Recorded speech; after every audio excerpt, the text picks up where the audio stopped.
Hello.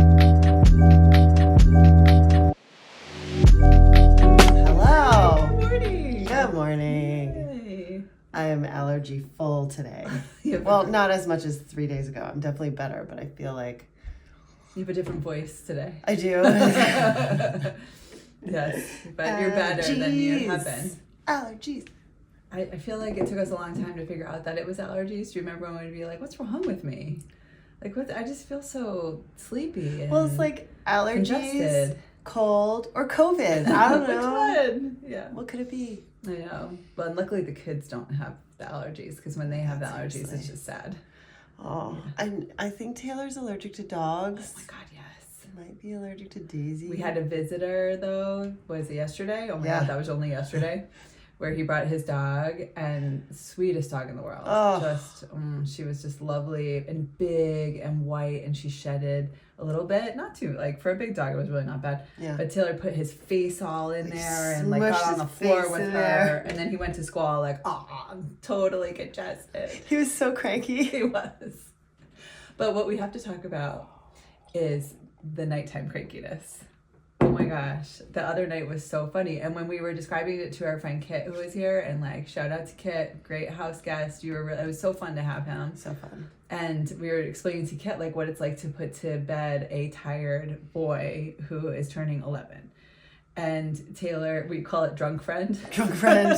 Because it's just like in college when you were putting, whenever you went out way too late and you're trying to put that one friend to bed who doesn't want to go to bed, and they're like, no, I'm fine, leave me alone. I'm awake. I can't go to sleep now. But my eyes are completely closed and I'm turning over in the bed. And then they start saying really mean things to you. So mean. It's so sad. And his tone is mean. It's Yeah, I don't want to go to school tomorrow. I hate school. It's awful. You don't even know what's been happening to me at school. And I'm just like, I guess I don't. Like, I don't know what has been happening to you at school. Are you okay?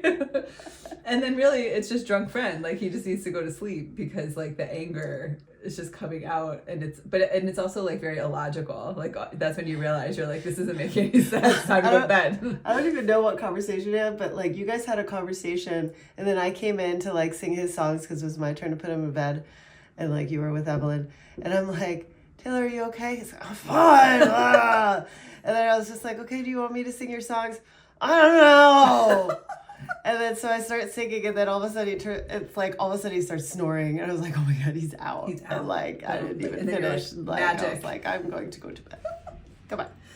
But she doesn't really do that. Like, she doesn't. Sometimes she'll say mean stuff as she's falling asleep, but she's more just like for me, I am like a therapist in there in terms of like both mental and bodily, like where it's like, let's talk, let's sing. Would you like your back scratched? Would you like a foot massage? That's like when I come in. When I go in, I'm like, okay, 6 songs. Okay, night, bye. It's like, how do you get off so easy? I don't get off easy. I have my boundaries. Oh, with your kid. I have my lives. I mean, I guess that's to have your boundaries with your modern kids. parenting. Meanwhile, I'm just like, would you like a face massage? Would you like So you're taking gentle parenting to another level. It's very gentle. Like, she gets like a full body massage before she goes to bed. But the best is, like, it cracks me up every time, because she and I actually have a running joke that she's not going to fall asleep if I give her a foot massage. And every time she does. Like, I don't know what happens. Like, if there's like a pressure point or something that's like, now you go to sleep, because I will literally massage one of the bottom of her feet for literally less than a minute and she's out. But I'm also not allowed to sit on the bed after a while. Like, why is that? Mommy, can I have the whole bed? Oh, yeah, thanks for that. Now I have to sit off the bed. I was like having a wonderful, comfortable time. Like, she's like turned over, falling asleep while I'm like either playing my games or you also reading bring your the phone New in. York And I Times. do not bring my phone That's in. your problem. That's your decision. It's not my decision. Bad Your example. decision. I'm reading most of the time. Most of the time playing my game, so Yes, I know. And then so we both got kicked off the bed. It was not my idea, by the way. I wasn't like, hey, can I go sit on the floor? Why don't you just say like no? You could just say like no, I don't want she gets, to. like, she needs to stretch out. Oops. Nice. Good one. Yeah, just like that.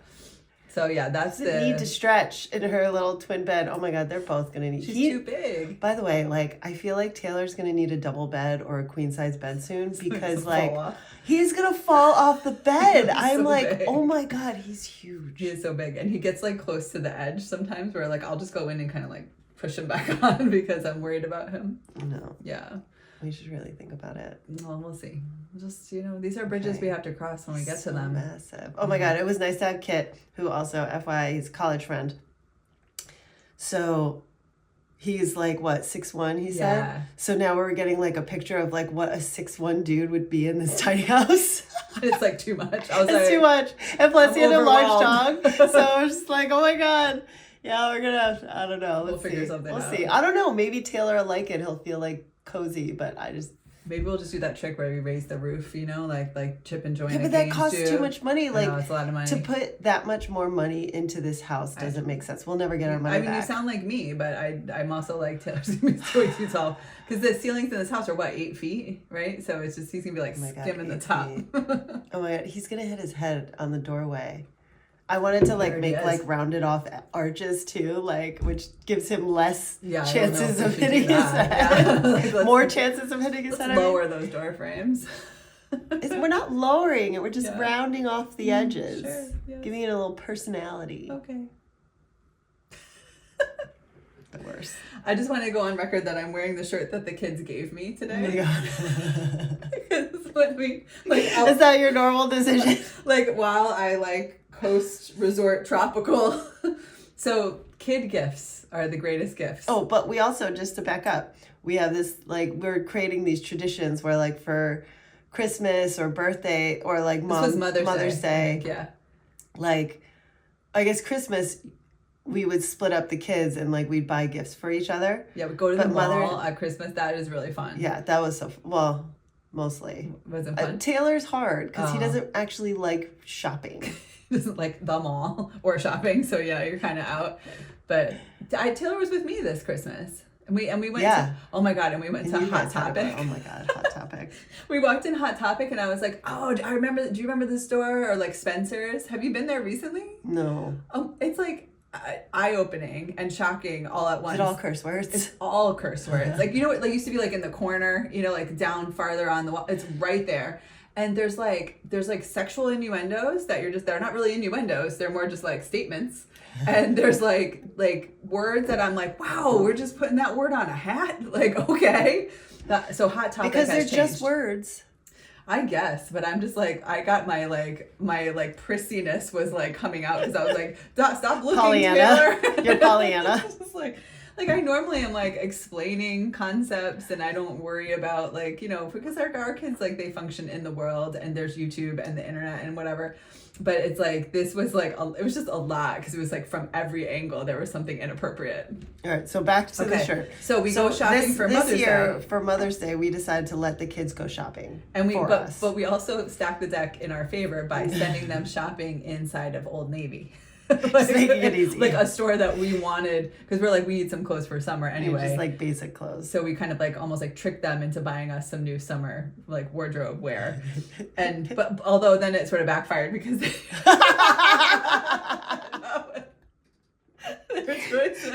coast resort. Tropical. You have to wear that. What made them decide that's it? Mommy likes pineapples and fruit. What? It's like when the algorithm gets it wrong. Like, what about me says this? I don't get it. I mean, I guess also I'm kind of complimenting because I'm like, do they think I'm really relaxed? Do they think I'm just cool? Do you think they read it?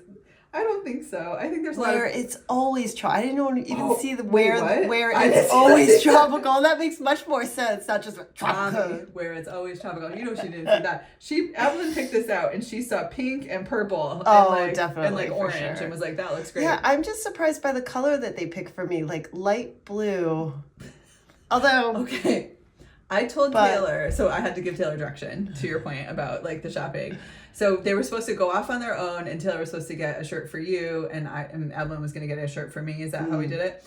In any case, that's where it ended up. And Taylor was kind of wandering around Old Navy, just stores. It's not fair because with his neurodivergent, stores are overwhelming. It's noise and color and like just too much stuff in one place. And then if there's pressure and time on top of that, like he's just out. Like he just doesn't want to do any of it.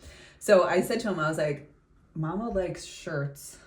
First of all, this is the yes, please don't buy section. Me pants. You know, right? Like we're just trying to get into a section that might have something that you want. And then he's like, what kind of shirts? You know, like, and I'm just like, she likes blue. That's how you got a blue shirt. And then literally I had to be like, funny. Her size is medium. You know what I mean? Like it was like, we were already down the road. So I just kept, that bud. Yeah, giving him some clues. He's such a sweet He did pick out the specific tank top though on his own. Yeah. Which I wear. Yeah. It's a good underneath. I'm like, when I wear it though, does he remember that he got it for me? No. Evelyn remembers this. Well, she remembers freaking everything. Yeah, but is Taylor like, wow, that blue tank top? No, I don't think so, unfortunately. We could remind him and he would. You know, when he picks out clothes for you, it's like really good. Like that one from American Eagle, like just randomly the button down. Or the button down. Oh, I do love that. That was him. I just wore it yesterday, Yeah. Okay. He's really good at it. It depends on the day. It depends on the hour.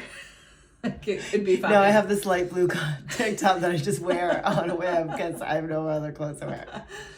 You know, but that's what happens when you let the kids shop for you. So, but it's so fun. It is really just fun. Like good memories, and they just do cute things, and they'll get better at it because gift giving is actually hard to learn. Nobody teaches you.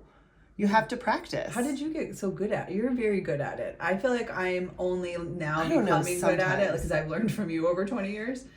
You know, maybe it's from watching my sister and my sister-in-law, not my brother, my sister-in-law. They do a really good job on gift giving. I know. Like Beck is really good at gift giving. She is so good. Like that blanket that she sent us like a million years ago. Oh my God, I wonder if she remembers. Yeah, I love that blanket. It's like a Pottery Barn, like furry blanket, and it's like one of those things that you just wouldn't buy for yourself. But like when somebody else buys it for you, you're like, this is amazing. This is fantastic. It's kind of weighted. Like, thanks, Beck. It's wonderful. Yeah, thanks, Beck. Also, Beck sends the best hand-me-down clothes. The best, dude. Like that, you need someone in your family that's like not sending you like all the stuff, like is like hand selecting like the best ones that she thinks that Taylor would like. And she's correct, by the way. And it's like a beautiful like button down shirt. It's like one jacket and then like maybe a pair of pants. Like it's not anything overwhelming. It was more than that, but they're all very carefully selected. I think there was like ski wear, which is like perfect for here. Oh my God. There was like the Under Armour like long sleeve, like, oh God, he'd love those. It's like all the, I mean, like thanks, Beck. It's like all the expensive stuff too. Like it's the parkas, you know, that people don't want to buy. So I've been trying to like, there's this tiny little boy down the street that we love, Macklin, and I want to take Taylor's stuff and do the same thing for him, but like their size difference is just so much. Well, Macklin is still smaller than Evelyn, and they're the same age, like a whole head size. He's smaller. The greatest little kid. He'll eventually get bigger. So instead, I'm saving him Pokemon cards. So I feel like he could get the library of Pokemon cards that we've spent so much money on. Yeah. So, oh my God. I know. So what else is going on today? What are you doing today? I'm picking up posters and things that I'm going to put around coffee shops for CNY Pride. Wow, you're doing like a grassroots marketing effort today? Yeah. This is what this town, it's so fascinating. I thought like Facebook was going away, but this town is very Facebook heavy, which I find fascinating. Love a Facebook group here. Oh my God, the Facebook groups are so funny though. Where Syracuse Eats, and now it's like there's one that's called like 315 Syracuse like Unhinged or something. Why didn't you tell me about it? I don't know. I don't even know how I ended up in it. But like, you know, like there's basically like no filter kind of thing. Like where the other ones they try to be kind of polite. Yes. Like like Camilla's Connections is like, don't be mean, like don't try to like call anybody out. Because like it sucks like when somebody really says something mean or just had a bad experience, but like it could have been an off day, but that really hurts that small business. Oh my God. You want them to do better, then write them an email. Yeah. Why do you have to put it on Yelp? Or call. Why do you have like be like, hey, I had a really bad time. Can I talk to your manager? You know, like, and because most managers will like bend over backwards to fix it. So yeah, but especially so you're on the Facebook. We're on a lot of Facebook groups. That's so funny. It's like kicking it old school. You know. I know. Also the best.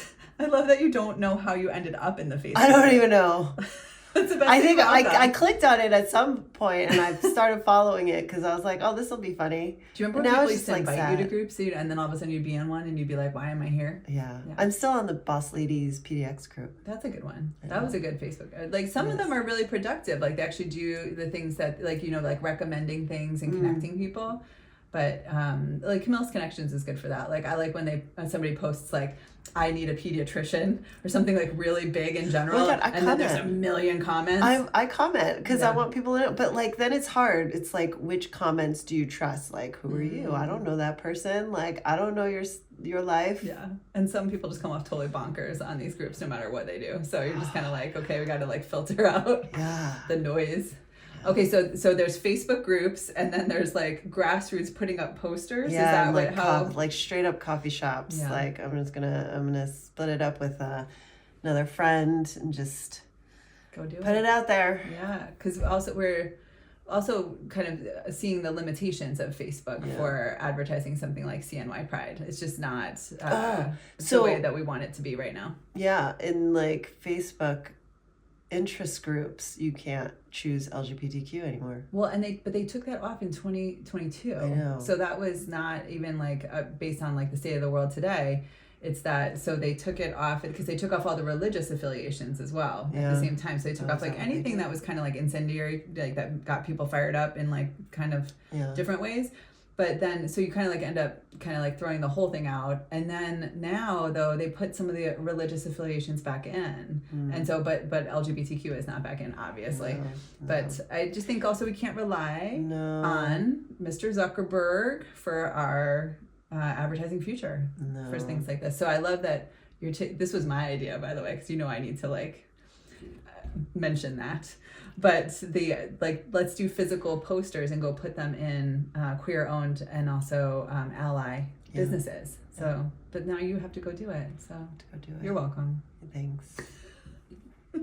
Now you seem sad. No, I'm excited. I was just thinking about like what coffee shops still have like those cork boards that you could just put stuff on. So I have to bring tape with me and like just in case push pins just in case, right? Oh my gosh. You don't want to be that person without push pins. And then there's like, you don't want to take somebody else's push pin. You don't need this. You already have 3. You're fine. I think that's interesting to think about too, because we keep talking about like AI and robots on this podcast a lot, because obviously it's like on our mind. But like if we have to keep those physical spaces, like those like the cork boards in cafes as a communication vehicle. Let's get a little dorky academic about it. Like they're important. They're an important way for people to communicate in a way that like if you're not on Facebook or if you've been erased from Facebook in some way, shape, or form, then you can't. That's what you have left. And also like who are you trying to communicate to? Like I think that the coffee shop crowd is who we're trying to communicate this event to. So it makes sense, but we're not going to be able to measure the ROI on that.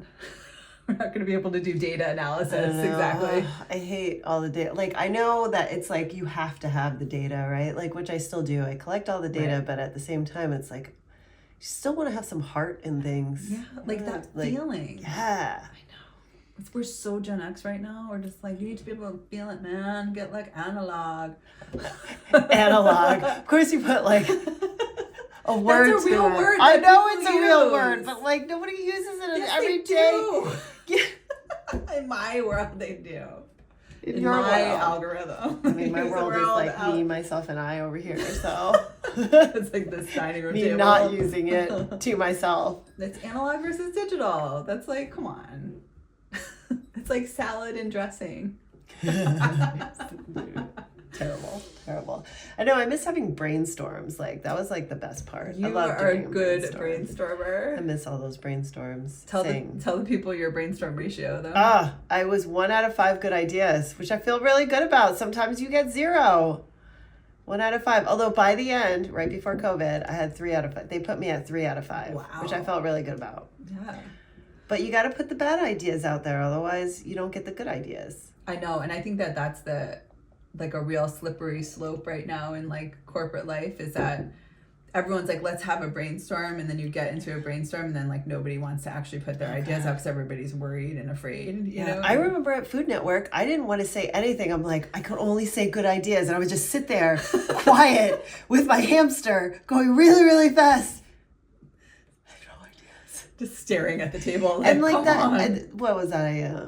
That was probably in my late 20s, but like I still wasn't as confident yet, and I didn't feel like I could say anything. It takes a while. And I didn't feel comfortable with everyone there. You know, like I didn't know everyone. It was very intimidating. I'll even say Bruce Seidel intimidated the shit out of me, only to find out like we're friends now that I'm like, oh my God. You and I would totally I would have been a different person had I known him more.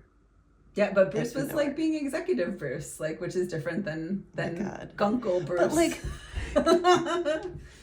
love you, but Bruce. isn't that so silly though? Like, so you have to put this specific front when you're an executive. Mm-hmm. That made no sense, which is why I liked when we owned our own business, we were like, well, I don't care. Yeah, no, and we like flattened the hierarchy. We made it more circular, like everybody's a peer, and everybody's respected.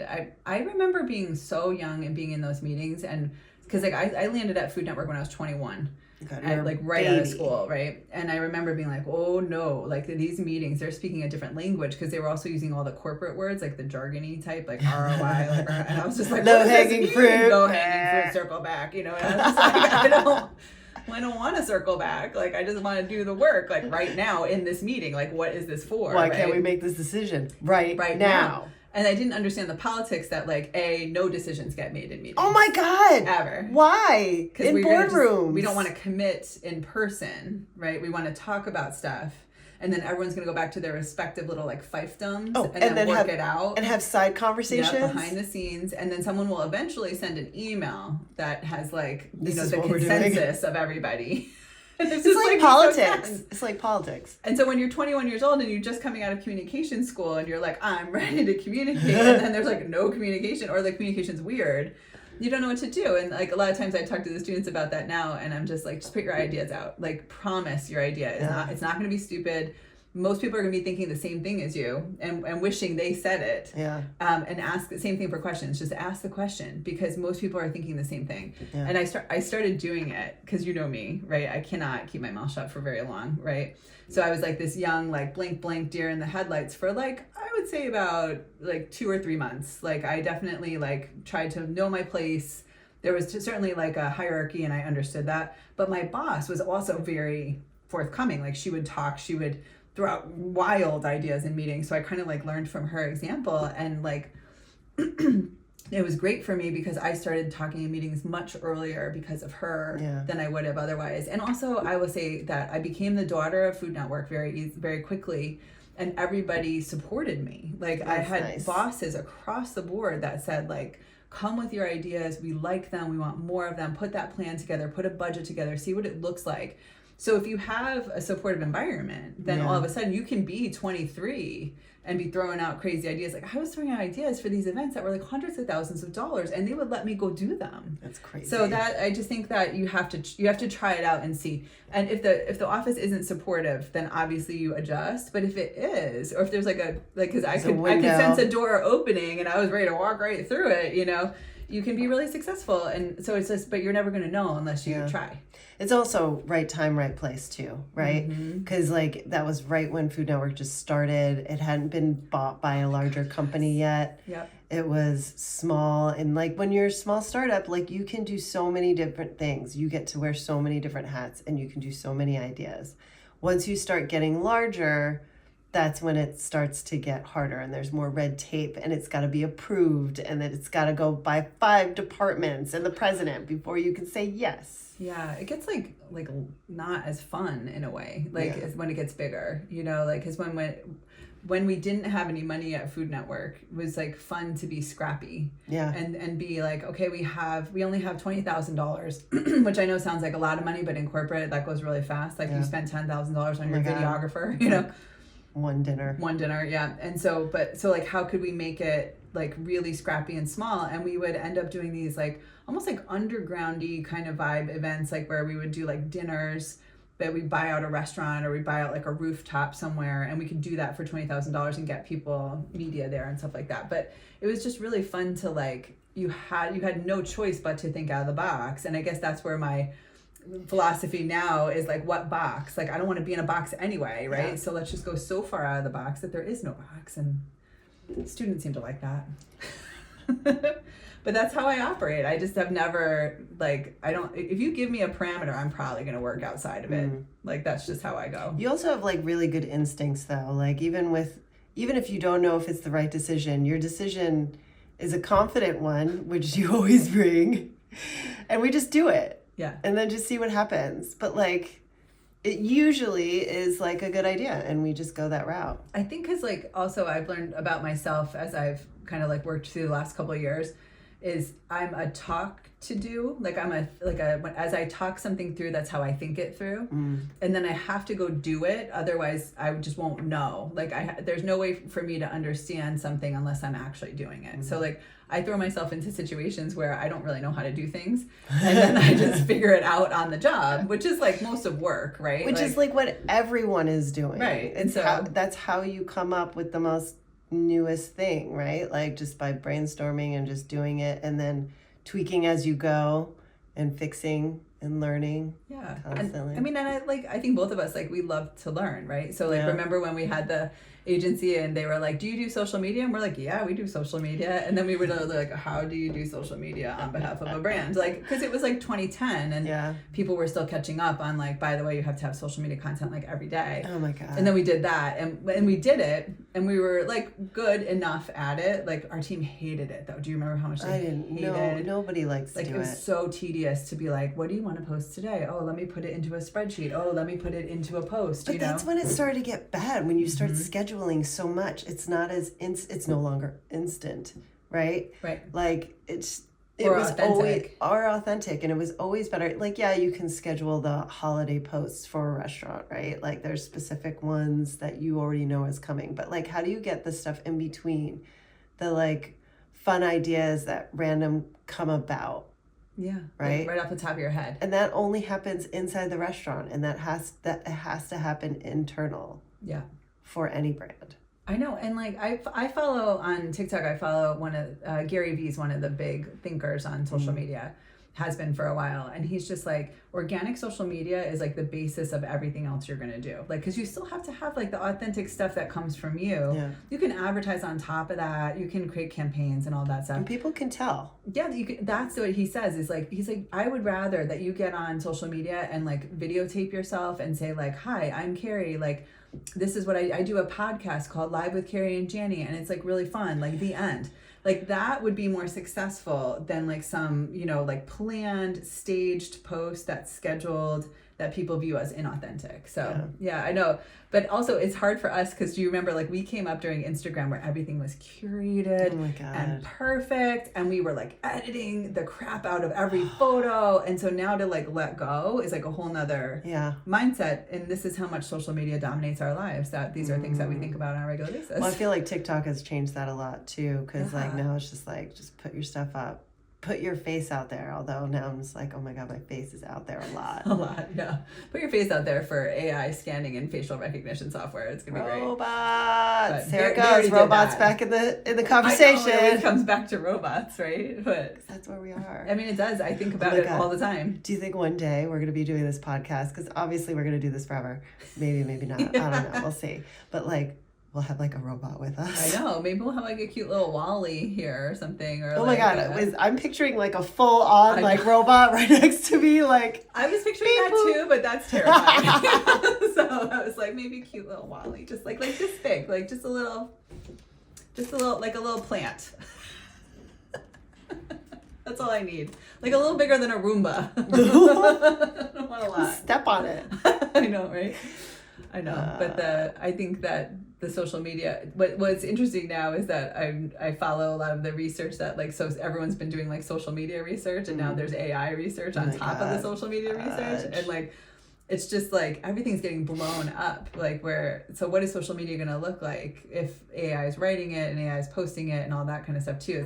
Is it going to be authentic or not? And the answer is like, probably not for a while, until we all decide that human is important. And this is going to be a really interesting philosophical question that comes up soon and it's also coming up right now in the AI research circles, is how valuable is the human? Now, like that's a scary question, but I put up a video of Bill Gates yesterday where the reporter asked Bill Gates, like, how certain are you that we're going to have control over AI? He's like, not certain at all. Like, not even close. And she's just like, oh my God. And I'm like, only slightly frightening. Like, this is the thing, is the people creating it don't really know. And so, like, life is uncertain right now in a lot of regards.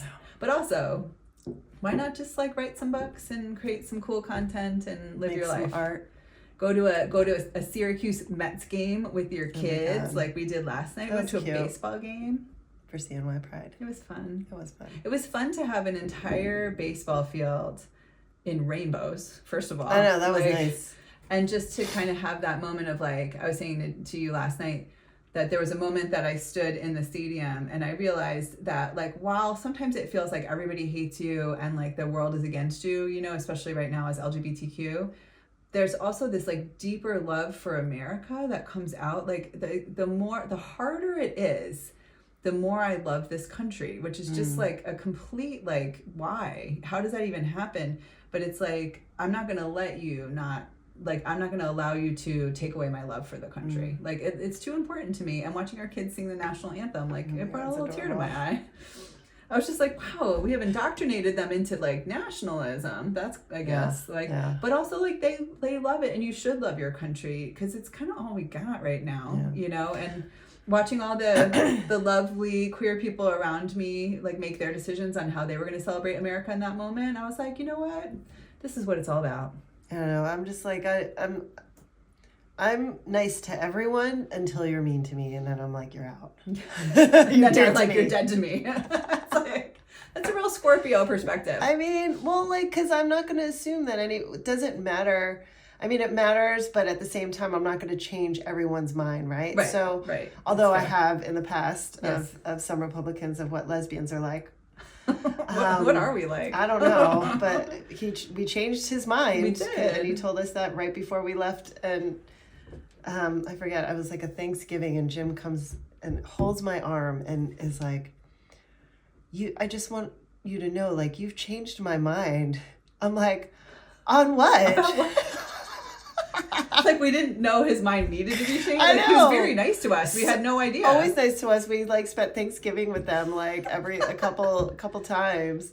And I was like, all right, cool. Well, you know, I'm glad to do it. We're just ourselves. This is us. It was so crazy. We're people. Like, his mind was blown because he had changed his view of lesbians. Yeah. Our mind was blown because we didn't realize he was actually conservative about that. And we were like, oh, I just assumed everyone was liberal here. Well, that's the thing, right? Like, just doesn't matter what everyone's political views are. We're just going to be ourselves and show people that we are just people. No, and I think humans. I feel like too, like that's the thing, is like we all just have to like live together, you know. And it was in the stadium last night. It was that real feeling of belonging, like all the words that are just meaningless now because it's overused, but like to feel included, like truly included, where like the GM of the Syracuse Mets is like, this is Pride Night and we've done it for the last 10 years and we're going to keep doing it. And like just that commitment to it felt really nice. Yeah, it was really cool. And so you just feel like, okay, like I do belong here. Like it's okay. And then there's like everyone's wearing their rainbow jerseys and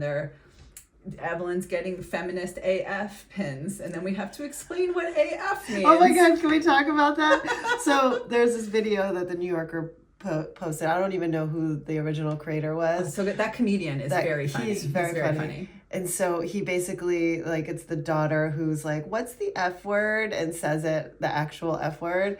And he like explains it to her in a very calm and matter-of-fact way that we watched it with the kids. But he explains all the different meanings that it has. He's like, as a noun, it can mean this. As a verb. It's a very versatile word. And it's so funny. And it goes through it was a long video. It was like 6 minutes long. And then at the end, he's like, and there's one very important thing you have to remember about this word.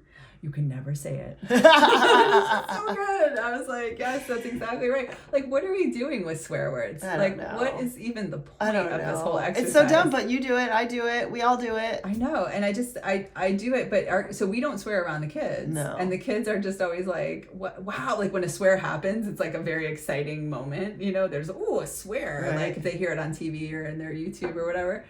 But it's, I think that it's still a special event for them right now. Oh my God. And well, they hear it around school all the time. Taylor comes home, and Evelyn has been coming home telling us about it. So we're like, you know what? Let's just watch this video because it actually explains it very well. And I would always rather that our kids have the answers and the context than be like in the dark. Like, just don't say it, and I'm not going to tell you why. You know, like, oh my God. silly. At they this like point. Expect a reason though. They won't do it. Like Taylor.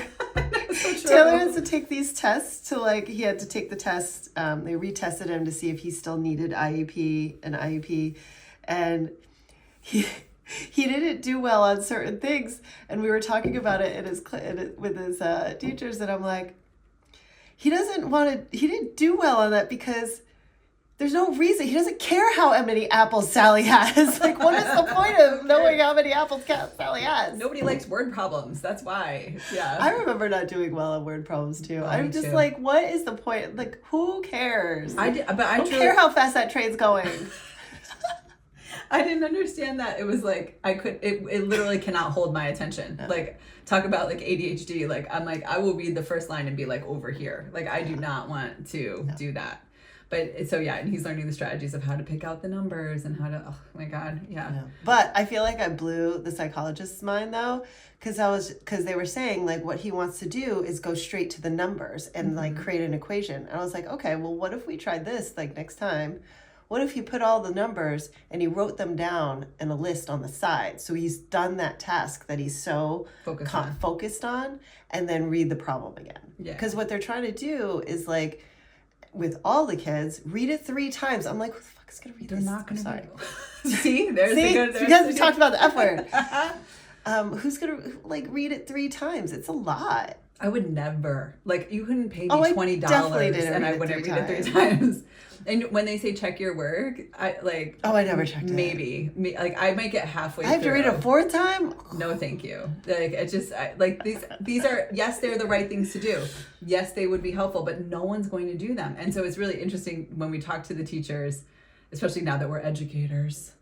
Like, we have lots of ideas. Oh my God, Taylor's going to be pissed when he finds out you can do this all on a calculator. This is dumb. Oh, I know. Well, talk about, I mean, the world that they are entering, like, it's like, should he just start using ChatGPT now? Like, should he just start to learn No, but it's good. They learn how to do it. Yeah. And, like, I understand their skills in learning, in creating the process, learning the actual process. The analog process? Got it in there.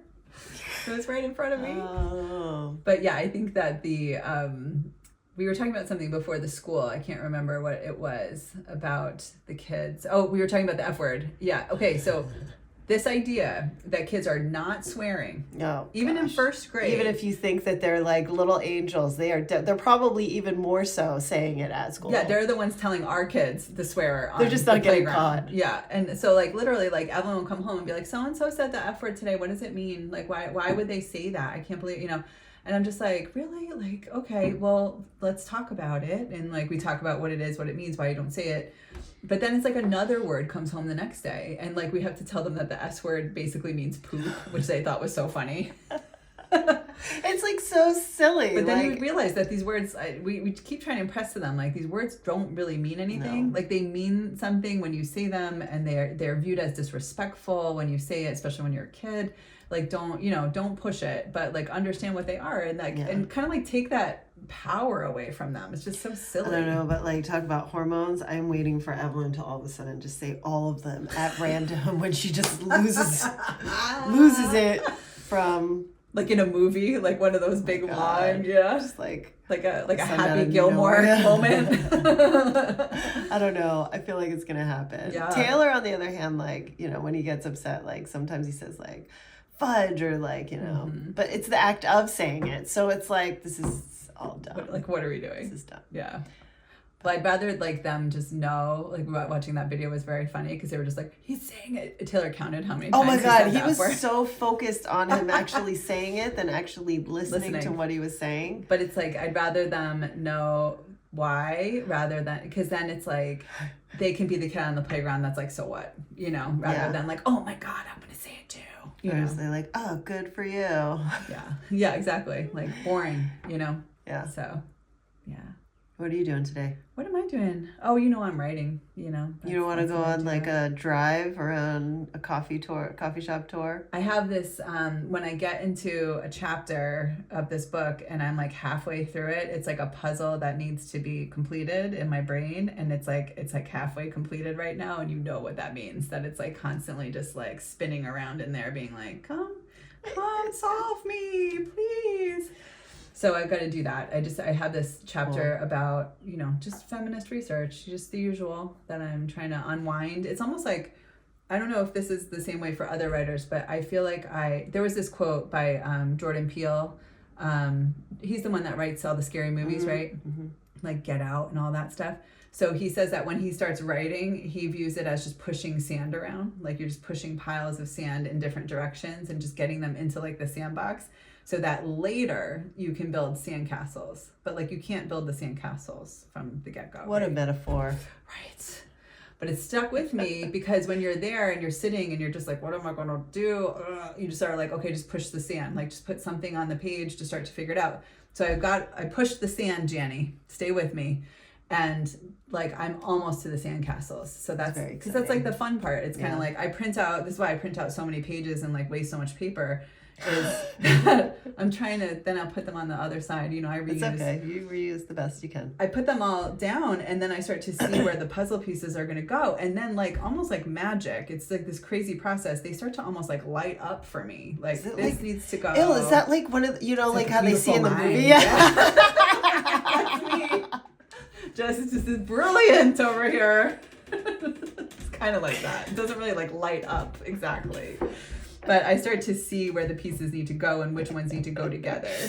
But you have to trust and you have to do all that sand pushing first, which is so hard because you're like, this is going to be terrible. I hate it. And then eventually you're like, oh, this is not so bad. Like, this is going to work. That's the creative process in a nutshell. You don't even have to read Rick Rubin now. That's the whole book. I'm like, The Creative Act. Oh, The Cray. Everyone's reading The Creative Act by Rick Rubin. They're doing The Artist's Way by Julia Cameron. There's another one that's like Bird book, really popular. My favorite is Bird by Anne Lamott, but that's just like a specifically writing book. But the Creative Act and Artist's Way are pretty similar, where they just talk about what it means to be creative. It gets a little hippy dippy. Oh my God, the Artist's Way. Where I have to like the creative. I have to skin some of it. Well, definitely don't do the Artist's Way then, because hers is like, I mean, there's some God stuff. Like she views God as good orderly direction, which is like, you know, okay. But she definitely has like a lot of like spirituality stuff in there because she views that as essential for creativity. So, but like Dochi's doing The Artist's Way. So like all of a sudden everyone knows this book now, which is like 40 years old. Like I did the book originally in high school. And so like, that's how old it is. And when you do these, like there's like activities that you have to do where you like, there's like 1 week where you're supposed to like not ingest any media. Oh my God. Impossible today. It was impossible back then, and it's totally impossible today. Like, you're not even supposed to read billboards. Like, you have to just focus your whole life on everything that's not media. Like, you can't read books. Like, you can't. So, I don't know what you do. You, like, meditate. But isn't that part of the universe? I mean, but it's like trying to focus on yourself is really what it comes down to. But so the Creative Act is like a modern version. So you're viewing him as hippy dippy, and that's like, don't even. I know. I believe some of it, right? Because sometimes your most random ideas that just come out of like whatever you're seeing or viewing or in a tree, a leaf, whatever. I liked his message in The Creative Act that anyone can be creative. Like and that's it. Like everyone always says that, but he kind of really demonstrated it, like that.